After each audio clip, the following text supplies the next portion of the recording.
Good morning students. आज हम blood circulatory system of earthworm की बात करेंगे। केचुए में क्लोज सर्कुलेटरी सिस्टम मिलता है। हम जानते हैं कि क्लोज और ओपन सर्कुलेटरी सिस्टम किस प्रकार के होते हैं। क्लोज सर्कुलेटरी सिस्टम जिसमें रक्त रुधिर वाहिनियों में प्रवाहित होता है, और ओपन सर्कुलेटरी सिस्टम जिसमें ब्लड साइनसेज में या रुधिर कोटरों में प्रवाहित होता है। जैसे ऑर्थ्रोपोड्स में ओपन सर्कुलेटरी सिस्टम की बात करते हैं और एनालिड्स में हम क्लोज सर्कुलेटरी सिस्टम की बात करते हैं। रुधिर में प्लाज्मा और रंगहीन कणिकाएं उपस्थित होती हैं, जिनकी तुलना हम हमारे रक्त से करते हैं तो WBC के समान कह सकते हैं। रुधिर वर्णक हीमोग्लोबिन या एरिथ्रोक्रियोरिन होता है, और इसी के कारण से इनका रुधिर लाल दिखाई देता है। इसमें प्रमुख बातें हैं रुधिर परिसंचरण तंत्र में ब्लड वेसल्स, और इसकी रुधिर वाहिकाएं 3 प्रकार की हैं। यहाँ पर अनुदैर्घ्य या longitudinal blood vessels, lateral blood vessels जिन्हें पार्श्वीय रुधिर वाहिकाएं कहते हैं, और आंतरीय जालक इंटेस्टाइनल फ्लक्सेज।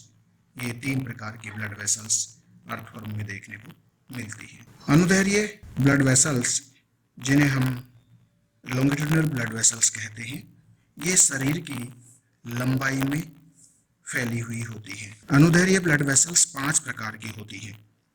डोर्सल ब्लड वेसल्स अर्थात पृष्ठीय रुधिर वाहिका, वेंट्रल ब्लड वेसल अर्थात अधर रुधिर वाहिका, लेटरल ईसोफेजियल ब्लड वेसल पार्श्वग्रसिका रुधिर वाहिका, सब न्यूरल ब्लड वेसल अधस्तंत्रिका रुधिर वाहिका, सुप्रा ईसोफेजियल ब्लड वेसल अधिग्रसिका रुधिर वाहिका। पार्श्व रुधिर वाहिकाएं जिन्हें हम लेटरल ब्लड वेसल्स कहते हैं, ये लेटरल ब्लड वेसल्स अर्थवर्म में 2 भागों में विभक्त होती हैं।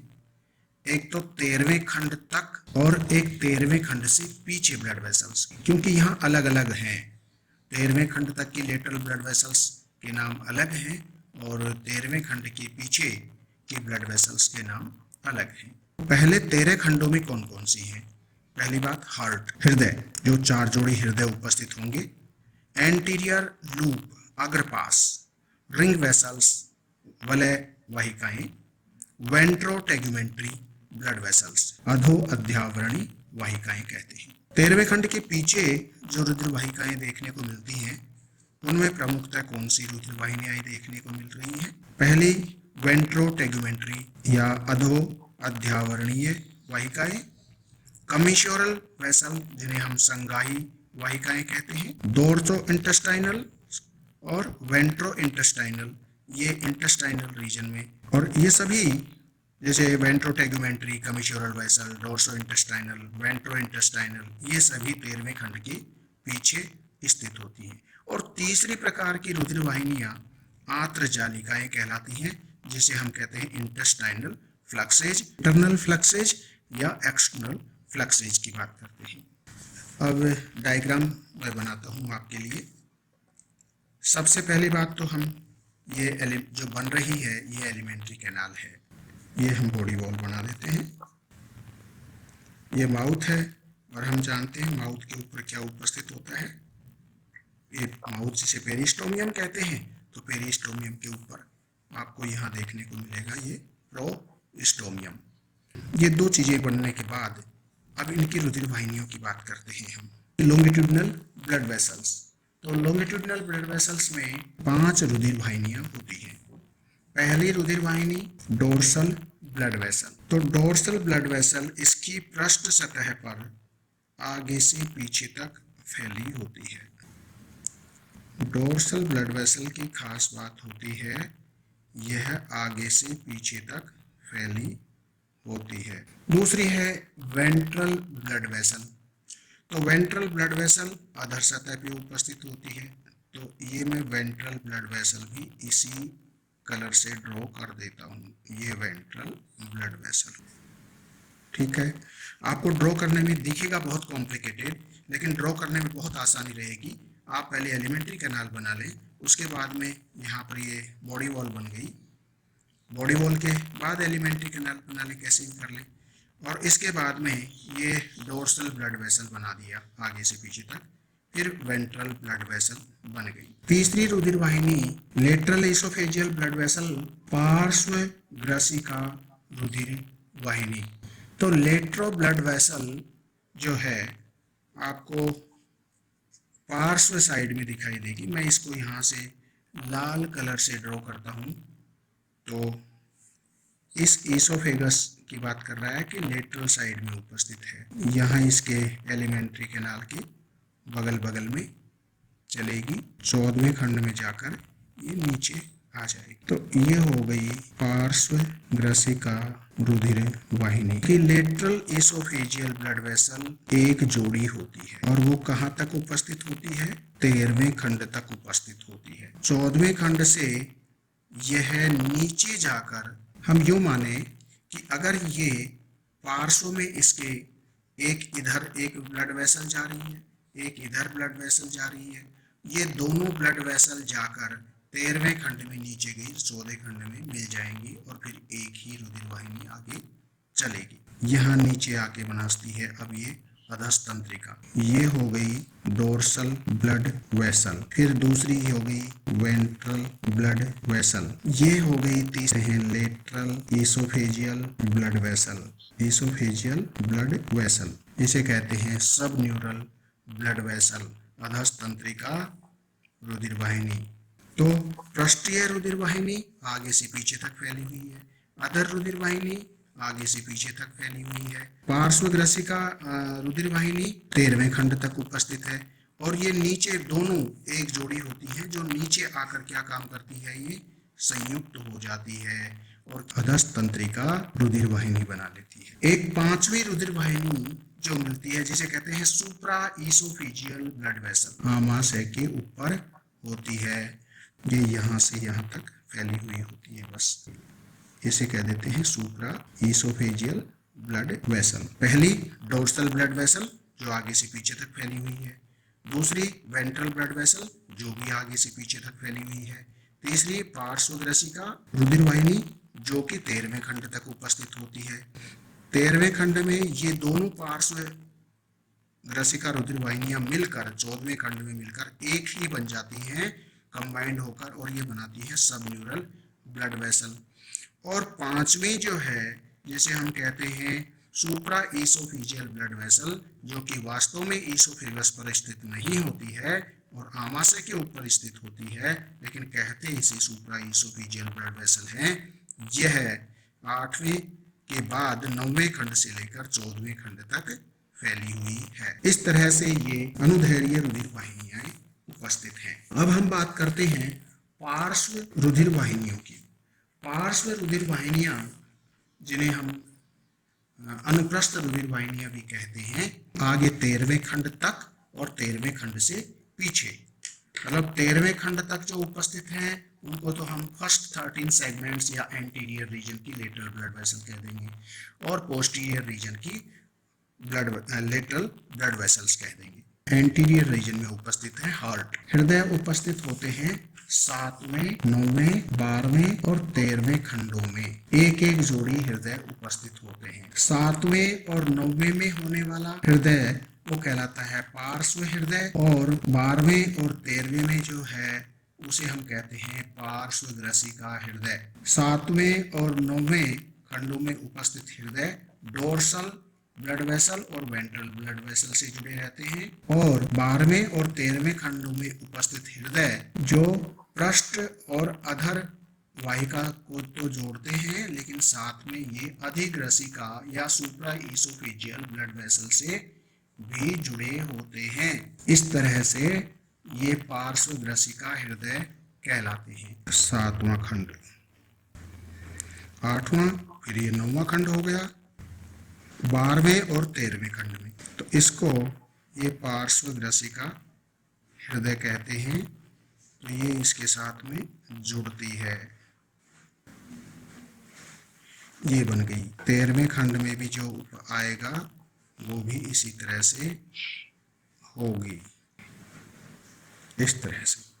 तो ये बन गया आपका 7वें में, 9वें में, 12वें और 13वें खंड के अंदर तो और ये कौन सा है, 14वां खंड हो गया, 15वां खंड हो गया और 16वां खंड हो गया, जिसको क्लाइटेलर रीजन बोलते हैं। दूसरा, एंटीरियर लूप कहाँ उपस्थित है, 10वें और 11वें खंड में उपस्थित है। ये 10वां खंड, यहाँ पर ये एंटीरियर लूप निकल के और इससे जुड़ जाता है, सुप्रा एसोफेजियल को लेटरल एसोफेजियल से जोड़ती है।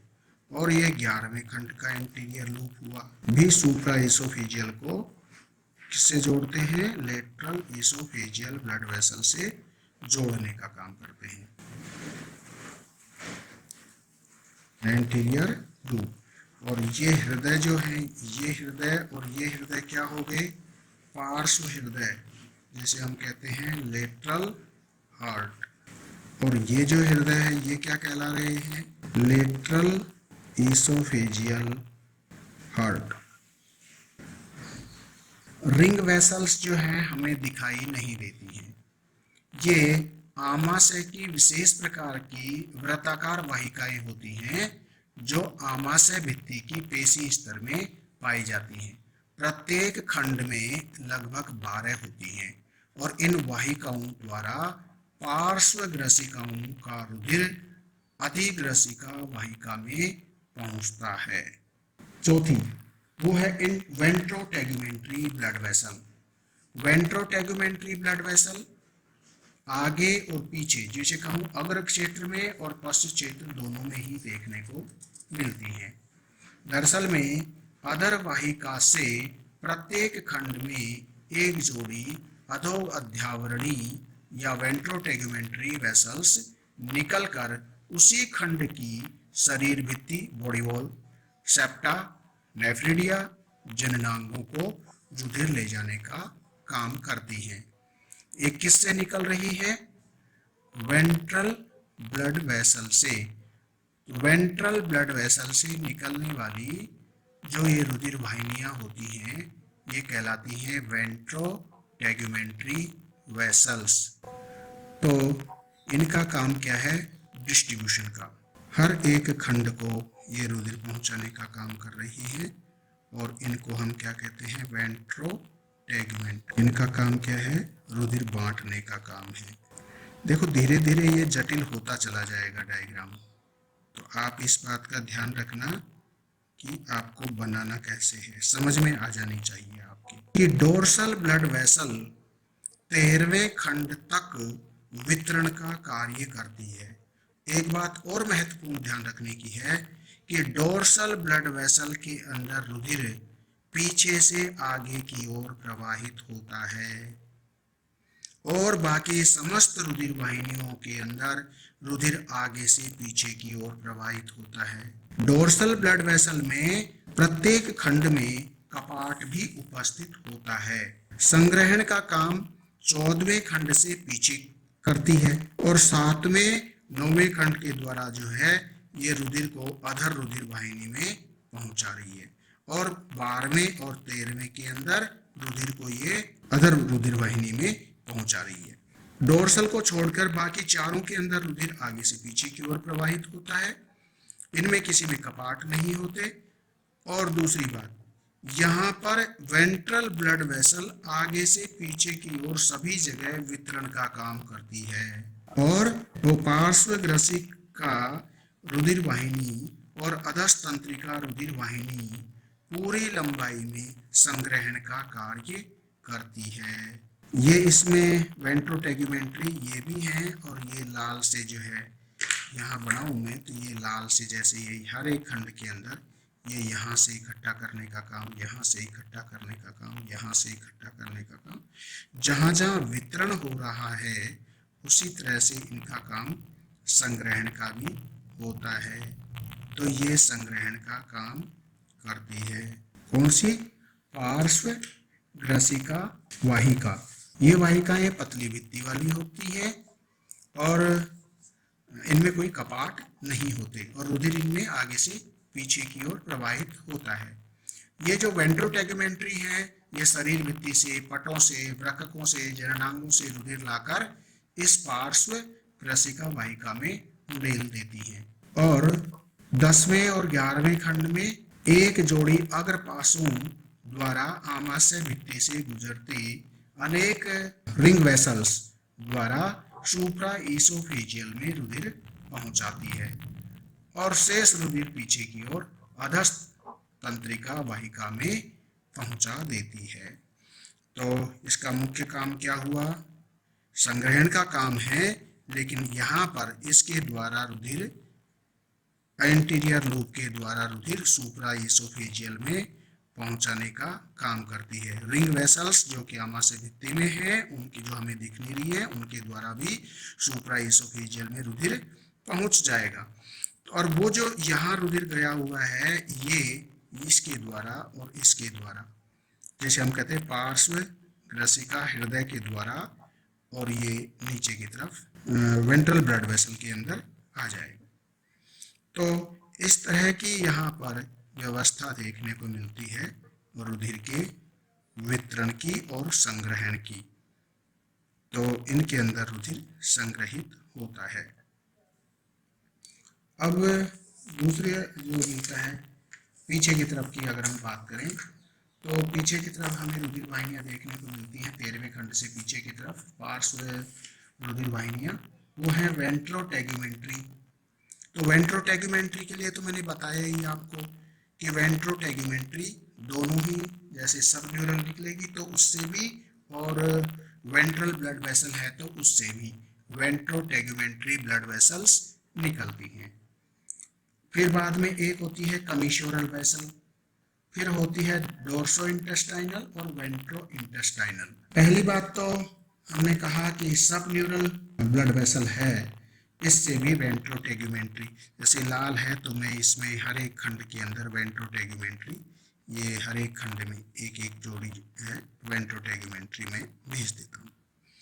फिर दूसरी चीज यहाँ पर जिसे हम कहते हैं वेंट्रल ब्लड वेसल, तो वेंट्रल ब्लड वेसल से निकलने वाली रुधिर वाहिनियों की बात करते हैं, तो जैसे ये है तो इससे भी निकली, तो ये क्योंकि यहाँ पर क्या काम कर रही है, ये वितरण का काम कर रही है। वेंट्रल ब्लड वेसल सभी जगह आगे से पीछे तक पूरे भाग में वितरण का कार्य करती है। दूसरी जो बात करते हैं हम कमीशोरल वेसल।